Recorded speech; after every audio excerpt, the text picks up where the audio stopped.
ጥበብ ማለት እንታይ ከም ትዛረብ ምፍላጥ ጥራይ ዘይኮነስ መዓስቕ ከም ትብል ምፍላጥ እዩ ክብርኻን ሰላም ኣእምሮኻን ንምሕላው ኣብዞም 6 ኩነታት ስቕ ምባል እቲ ዝበለፀ መልሲ እዩ ሰላም እንኳዕ ናብ ቻናልና ብድሓን መጻኹም ቻናልና ሓድሽ እንተሃልኹም ሰብስክራይብ ብምግባር ስድራቤትና ይኹኑ ቀዳማይ ዘረባኻ መፍትሒ ኣብ ዘይኮነሉ ቦታ ዘረባ ልክዕ ከም ዘርኢ እዩ ሓረስታይ ዘርኡ ኣብ ዝኾነ ቦታ ኣይዘርኦን እዩ ምክንያቱ ኣብ ልዕሊ እምኒ ወይ ኣብ ማእኸል እሾኽ ዝወደቐ ዘርኢ ፍረ ከም ዘይህብ ይፈልጥ እዩ ቃላትካ እውን ከምኡ እዮም መፍትሒ ኣብ ዘይኮነሉ ቦታ ትድርበሎም ቃላት ንሓይልኻ ካብ ምብኻንን ንኽብርኻ ካብ ምጉዳልን ሓሊፎም ዝፈጥሮ ለውጢ የለን ሓደ ሰብ ወትሩ ዝዛረብ እንተኮይኑ ሰባት ንዘረቡ ከም ተራ ድምፂ ጥራይ ክርእይዎ ይጅምሩ መፍትሒ ዘይብሉ ዘረባ ምብዛሕ ዋጋ ቃልካ ይውርዶ እዩ ስቕ ክትብል ከለኻ ግን ቃላትካ ክቡር ንብረት ይኾኑ ሰባት እዚ ሰብ እዚ ክዛረብ ከሎ ቁም ነገር ጥራይ ይዛረብ ኢሎም ንኽሰምዑኻ መፍትሒ ኣብ ዘይትኾነሉ ኩነታት ስቕ ምባል ብልሓት እዩ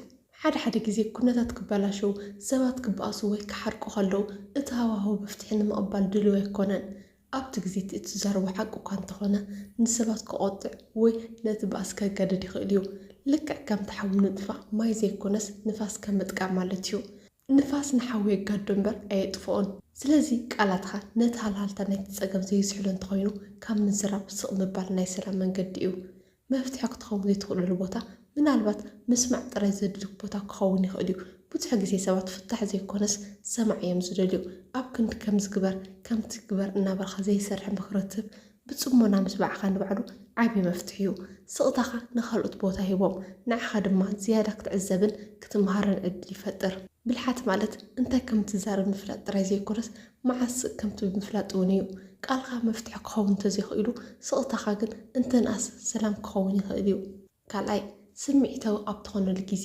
ስምዒት ከም ማዕበል ባሕሪ እዩ ሓያል እዩ ንኹሉ ይናወፅ ንሓፂር ግዜ ድማ ይፀንሕ ማዕበል ኣብ ዝለዓለሉ ግዜ ዝተበገሰት መርከብ ናብ ዓወት ዘይኮነስ ናብ ምፅሓልያ ትቀራረብ ልክዕ ከምኡ ድማ ስምዒታትና ሕርቃን ቃንዛ ቅንኣት ወይ ካብ መጠን ንላዕሊ ሓጎስ ኣብ ዝገዝኡና ግዜ ኣእምሮና ካብ ቁፅፅር ወፃኢ ይኸውን ስምዒት ከም ደመና እዩ ሕጂ መፂኡ ፀኒሑ ይበታተን እቲ ብሕርቃን ትዛረቡ ቃል ግን ሓደ ግዜ ምስ ወፃእ ኣይትምልሶን ኣብ ዝፈልሕ ማይ ገፅኻ ክትርኢ ኣይትኽእልን ኢኻ ልክዕ ከምኡ ድማ ልብኻ ብስምዒት ክፈልሕ ከሎ ሓቂ ክትርኢ ኣይትኽእልን ኢኻ ስምዒት ንሓቂ ይጋርዶ እዩ ስቕ ምስ ትብል ግን እቲ ዝፈልሐ ማይ ስምዒትካ ክዝሕል ዕድል ትህቦልካ ማይ ምስ ዝሓለ ድማ ሓቂ ብንፁር ትርእያ ብዙሕ ግዜ ሰባት ክቆጥዑኻ ወይ ካብ መስመርካ ከውፅኻ ይፅዕሩ ይኾኑ ኣብቲ ግዜ እቲ ስምዒታዊ ኮንካ ክትምልስ ከለኻ ንዓታቶም ዓወት ትህቦም ኣለኻ ስቕ ክትብል ከለኻ ግን ንስምዒትካ ትውንኖ ከም ዘለኻ ተርኢ እቲ ዝዓበየ ስልጣን ንዓለም ምቁፅፃር ዘይኮነስ ነብሰ ምቁፅፃር እዩ ኣነ ካብ ስምዒተይ በልፅ እትብለሉ ግዜ ድማ ስቕ እትብለሉ ግዜ እዩ ስምዒታዊ ምዃን ማለት ሕርቃን ጥራይ ማለት ኣይኮነን ካብ መጠን ላዕሊ ተሓጒስካ ኣብ ዘለኻሉ ግዜ እውን ስቕ ምባል ይድሊ ሰብ ክሕጉስ ከሎ ዘይኽእሉ ተስፋታት ክኣቱ ይኽእል እዩ እቲ ናይ ሓጎስ ስምዒት ምስ ሓለፈ ግን ነቲ ዝኣተወ ቃል ክመልኦ ይፅገም እዚ ድማ ንእምነት ሰባት ይጥፍኦ ስለዚ ኣብ እዋን ሕርቃን ኣይትመልስ ኣብ እዋን ሓጎስ ድማ ቃል ኣይትእቶ ሳልሳይ ሓደ ሰብ ኮነ ኢሉ ከናድና ወይ ክበኣሰና ክፅዕር ከሎ እዚ ኩነታት እዚ ልክዕ ከም ሓደ ናይ ስምዒት መፃወድያ እዩ እቲ ዘናደካ ዘሎ ሰብ ንቁፅፅር ኣእምሮኻ ክመንዝዐካን ናብቲ ንሱ ዝደልዩ ጭቃ ክወርደካን እዩ ዝደሊ ሓደ ሰብ ውህብቶ ሒዙልካ መፅኡ ንስኻ ግን እንተዘይተቐቢልካዮ እቲ ውህብቶ ናይ መን ይኸውን ናይቲ ሒዝዎ ዝመፅእ ሰብ እዩ ዝኸውን ፀርፊ ንዕቐት ወይ ናይ ባእሲ ትምኒት እውን ከምኡ እዩ ሓደ ሰብ ክፀርፈካ ከሎ ስቕ እንተኢልካ ነቲ ፀርፊ ኣይተቐበልካዮን ማለት እዩ ስለዚ እቲ ፀርፊ ናብቲ ዝተዛረቡ ሰብ እዩ ዝምለስ ስቕታኻ ነዚ ዘይረብሕ ዘረባ ዝኸውን ቦታ ይብለይን ዝብል ዝዓበየ መልሲ እዩ ምስ ሓሰማ ፈፂምካ ይትቃለስ ንስኻ ትረክስ እቲ ሓሰማ ግን በቲ ጭቃ ይሕጎስ ኮነ ኢሉ ባእሲ ዝደሊ ሰብ ኣብ ትሑት ደረጃ ስነ ምግባር እዩ ዘሎ ንስኻ ክትምልሰሉ ከለኻ ካብቲ ዘለኻዮ ናይ ክብሪ ቦታ ወዲድካ ምስኡ ትተሓሓዝ ኣለኻ ስቕ ምባል ማለት ክብርኻ ምሕላው ማለት እዩ እቲ ዘናድካ ሰብ ዝዓበየ ስዕረት ዝስምዖ ክትቁጣዕ ከለኻ ክርእካ ዘይኮነስ ምስ ትምኒቱ ክትስማዕማዕ ከለኻ ዘይኮነስ ንዕኡ ዕሽሽ ክትብሎ ከለኻ እዩ ስቕትኻ ንስኻ ንዓይ ስምዒተይ ክትቆፃፀር ዓቕሚ የብልካን ዝብል መልእኽቲ የመሓላልፍ እዚ ድማ ንዓኻ ዓወት ንዕኡ ድማ ሕፍረት እዩ ራብዓይ ንሓደ ሰብ ክትነቅፍ ወይ ክትፈርድ ኣብ ትደልየሉ ግዜ ሰብ ብባህሪኡ ድኽመት ናይ ካልኦት ንምርኣይ ቁልጥፍ እዩ ሓደ ሰብ ክጋገ ወይ ክወድቕ ከሎ ስለምንታይ ከምኡ ገይሩ ኢና ክንፈርድ ንህንጣ ኣብ ዝህሞት እዚ ግን ስቕታ ካብ ኩሉ ዝበለፀ መፍትሒ ዝኾነሉ ምክንያት እዚ እዩ ንሕና ሰባት ብደገ ንሪኦም እምበር ኣብ ውሽጦም ዘሎ ቃልሲ ኣይንፈልጦን ኢና። ሓደ ሰብ ተነቃፊ ሓራቂ ወይ ሰነፍ ኮይኑ ክንርኢ ከለና ኣብ ድሕሪኡ ዘሎ ስቃይ ሕርቃን ወይ ናይ ሂወት ተመክሮ ኣይንፈልጦን ንኸውን። ንሓደ ሰብ ክትፈርድ ከለካ ነቲ ዘይተነበበ ዛንታ ሂወት ኢኻ ትነቅፍ ዘለካ። ስቕ ምባል ግን ምስሉ ዝስእሊ ስለ ዘይብለይ ክፈርድ መሰለ የብለይን ኢልካ ንርእስኻ ምእማን እዩ። ኩላትና ሰባት ኢና፣ ኩላትና ድማ ድኽመታት ኣለውና። ንሓደ ሰብ ክትነቅፍ ኣፀባዕኻ ክትዝርግሕ ከለካ እተን ዝሰረፋ ሰለስተ ፀባኻ ናብ ግዛእ ርእስኻ ይጥምታ ከም ዘለዎ ኣይትረስዕ። ነቐፌታ ንሰብ ክቕይር ኣይኽእልን እዩ። ብኣንጻሩ ንርእሶም ንክከላኸሉ እዩ ዝገብሮም። ንሓደ ሰብ ክትነቕፎ ከለካ ንልቡ ትዓፅዎ ኣለካ። ስቕ ኢልካ ብድንጋፀ ክትጥምቶ ከለካ ግን ንሱ ባዕሉ ንርእሱ ክምርምር ዕድል ትህቦ ኣለካ።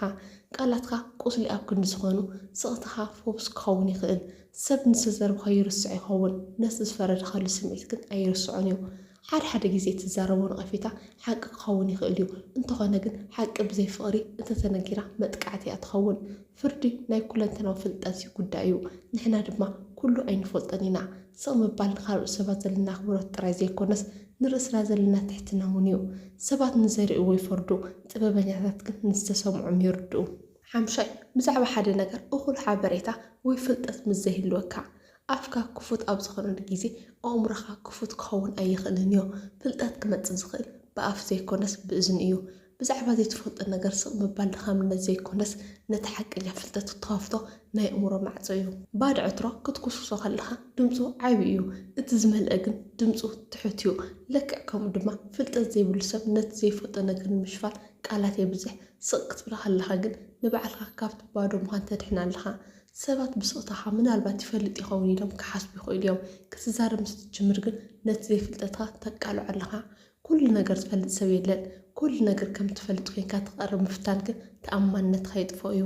ሓደ ግዜ ብዛዕባ ዘይትፈልጦ ነገር ተዛሪብካ ጌጋ እንተረኺብካ ንመጻኢ ብዛዕባ ትፈልጦ ነገር ክትዛረብ ከለካ እኳ ሰባት ኣይኣምኑኻን እዮም። ኣይፈልጥን ምባል ወይ ስቕ ኢልካ ምክትታል ግን እዚ ሰብ እዚ ካብ ፍልጠቱ ወፃኢ ኣይዛረብን እዩ ዝብል ዓብዪ ክብሪ ይህበካ። ተፈጥሮ ክልተ እዛንን ሓደ ኣፍን ዝሃበትና ካብቲ ንዛረቦ ዕፅፊ ክንሰምዕ ስለ ዘለና እዩ። ብዛዕባ ሓደ ነገር እኹል ሓበሬታ ዘይብልካ ክትዛረብ ምፍታን ነቲ ተፈጥሮ ዝሃበትካ ሚዛን ምጥፋእ ማለት እዩ። ስቕ ኢልካ ክትከታተል ከለካ ነቲ ጉዳይ ካብ ዝተፈላለየ ሸነኻት ክትሪኦ ዕድል ይፈጥረልካ። እዚ ድማ ካብ ቀሊል ጌጋታት ይድሕነካ። ስቕታ እቲ ዝበለፀ መምህር እዩ። ዘይትፈልጦ ነገር ክትዛረብ ከለካ ትጋገ፣ ስቕ ኢልካ ክትሰምዕ ከለካ ግን ትመሃር። ቃልካ ካብ ፍልጠትካ ክበልፅ የብሉን። ኣይፈልጥን ምባል ናይ ፍልጠት በተው እዩ። ስቕ ምባል ድማ ናይ ጥበብ መማቀርታ እዩ። ሻድሻይ ካልእ ሰብ ሓዘኑ ወይ ስምዒቱ ክገልፀልካ ከሎ ሓደ ሰብ ኣብ ዓሚቕ ሓዘን ወይ ስምዒታዊ ቃንዛ ኣብ ዘለዎ ግዜ ልቡ ከም ዝፈሰስ ማይ እዩ። ኣብቲ ሞትቲ እቲ ሰብ መፍትሒ ዘይኮነስ መዕረፊ እዩ ዝደሊ። ስቕ ኢልካ ምስማዕካ ድማ እቲ ዝዓበየ ህያብ እዩ።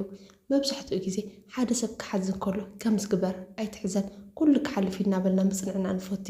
እዚ ቃላት እዚ ሓቂ እኳ እንተኾነ ነቲ ሓዘንተኛ ግን ስምዒትካ ጌጋ እዩ ከም ምባል ኮይኑ ክስምዖ ይኽእል። ቃንዛ መተንፈስ እምበር መግለፂ ኣየድልዮን። ስቕ ኢልካ ምስማዕካ ቃንዛኻ ይርድእን እዩ ዝብል መልእኽቲ ካብ 100 ቃላት ንላዕሊ ይገልጽ። ኣብ እዋን ሓዘን ቃላት ክሳብ ክንደይ ድኹማት ምዃኖም ንሪኦ ኢና። ሓደ ሰብ ክቡር ሰብ ምስ ዝስእን ወይ ልቡ ምስ ዝስበር ዝኾነ ቃል ነቲ ኩነታት ክቕይሩ ኣይኽእልን። ኣብዚ ግዜቲ እቲ ዝዓበየ ሓይሊ ኣብቲ ቦታ ምርካብ እዩ። ብዘይ ቃል ኣብ ጎኑ ኮፍ ምባልኻን ብዓይኒ ድንጋፀ ምጥማትኻን በይንኻ ኣይኮንካን ዝብል ሓያል መንፈሳዊ ደገፍ ይህቦ። እቲ ዝዓበየ ርክብ ዝፍጠር ብቃላት ዘይኮነስ ብስምዒት እዩ። ሓደ ሰብ ክበኪ ከሎ ስቕ ኢልካ እዳው ምሓዝ ወይ ብፅሞና ምስማዕ ካብ 10 መፅሓፍ ምኽሪ ንላዕሊ ንልቡ የረጋግዖ። ስቕታ ንዕኡ ክቡር ከም ዝኾንካን ስምዒት ዋጋ ከም ዘለውን የርእዮም። ሓዘንተኛ ሰብ ንኽዛረብ ደፋእ ኣይትኽኖ፣ ንኽበኪ ድማ ኣይትኽላእዮ። ስቕ ኢልካ ንባዕቱ ክሳብ ዝውድእ ስምዓዮ። ቃላት ንኣእምሮ እዮም ዝሕክሙ፣ ስቕታ ግን ንልቢ እዮም ዝፍውሱ። ብዙሕ ግዜ ሰባት ዝደልዮም መፍትሒ ዘይኮነስ ሓደ ሰብ ንስምዒቶም ከይረፈደ ክሰምዖም ጥራይ እዩ። ስቕታ ናይ ፍርዲ ዘይኮነስ ናይ ጥበብ ነብሶም ምቁፃር ምልክት እዩ። ዝተዛረብካዮ ቃል ባሪኡ ኢኻ፣ ዘይተዛረብካዮ ቃል ግን ጎይቱ ኢኻ። ኣብዛ ብጫውጫውታን ብዘይተገደበ ዘረባን ዝመልአት ዓለም ስቕ ምባል ከም ድኻምነት ወይ ከም ፍርሒ ተገይሩ ክውሰድ ይኽእል እዩ። እቲ ሓቂ ግን ስቕታ ናይቶም ብውሽጦም ዝበረኹን ርእሶም ዝገዝኡን ሰባት መለለይ እዩ። ሰብ ብባህሪኡ ክምልስ፣ ክከላኸል ወይ ክነቅፍ የንጠ እዩ። ይኹን እምበር ኣብ እዋን ሕርቃን ስምዒትን ተፃወን ስቕ ምባል ማለት ንስምዒትካ ኣብ ትሕቲ ቁፅጥር ኣእምሮኻ ከም ዘእትኻዮ መርአይ እዩ። ልክዕ ከምቲ ዝበዝሐ ንብረት ዋግኡ ዝቕንስ ዘረባ እውን ምስ ዝበዝሕ ክብሪ ይጥፍእ። ስቕታ ንቓላትካ ክቡር ፍርያት ይገብሮ ውሕድን ምዕልዎ ዘለዎ ቃል ምስ ትዛረብ ሰባት ብጥቤት ክሰምዑኻን ንዘረባኻ ክምዝኑ ይግደዱ። ስቕታ ንዘረባኻ ሚዛን ይህቦ። ብፍላይ ሓደ ሰብ ቃንሱ ክገልጽ ከሎ ወይ ብዛዕባ ዘይትፈልጦ ነገር ክዛረብ ከሎ ስቕ ምባል ንኻልኦት ከም ተኽብሮም ዘርኢ እዩ። ስቕታ ንምስማዕን ንምርዳእን ማዕጾ ይኸፍት። ንሓደ ሓዘንተኛ ሰብ ካብ ቃላት ንላዕሊ ምህላውኻን ስቕታኻን ዓብዪ ሓይሊ ኾኖ። ንዘይትፈልጦ ነገር ስቕ ምባል ድማ ካብ ዕሽነትን ካብ ጌጋን ኣድሒኑ ናብ ሓድሽ ፍልጠት ይመርሐካ። ኣብ ቅድሚ ንኣፍን ኣናዳዲ ሰብ ስቕ ምባል እቲ ዝዓበየ ስዕረት እዩ። እቲ ሰብ ንዓኻ ንምውራድ ጥቀመሉ መሳርሒ ዘረባ እንተኾይኑ ንስኻ ብስቕታኻ ነቲ መሳርሒኡ ትሰባብሮ ኣለኻ። ስቕታኻ ንስኻ ንዓይ ስምዒተይ ክትዝውር ዓቕሚ የብልኻን ዝብል ዝሓየለ መልእኽቲ የመሓላልፍ። ጥበብ ማለት ኣየናይ ቃል ክትጥቀም ከም ዘለኻ ምፍላጥ ጥራይ ዘይኮነስ ኣየናይ ቃል ክትዓቅብ ከም ዘለካ ምፍላጥ እዩ። ቃልካ ከም ወርቂ ክኸውን ተደኣ ደሊኻ ስቕታኻ ድማ ከም መድሕን ክትጥቀመሉ ይግባእ። ስለዚ ስቕታ ድሕረት ዘይኮነስ ንሰላም ኣእምሮኻን ንኽብርኻን ትኸፍሎ ብልሓት ዝመልኦ ውፍር እዩ። ስቕ ምባል ኣብ ዝግበአካ ቦታ ስቕ ብምባልኻ ንባዕልኻ ካብ ጭንቀት ንኻልኦት ድማ ካብ ምፍራት ተድሕን። ንሎሚ ዘዳልኸልኩም መደብ እዚ ይመስል። ኣብ ዝቕፅል ቪድዮ ብኻልእ ኣገዳሲ ኣርእስቲ ክሳብ ንራኸብ ሰላም ፅንሑ።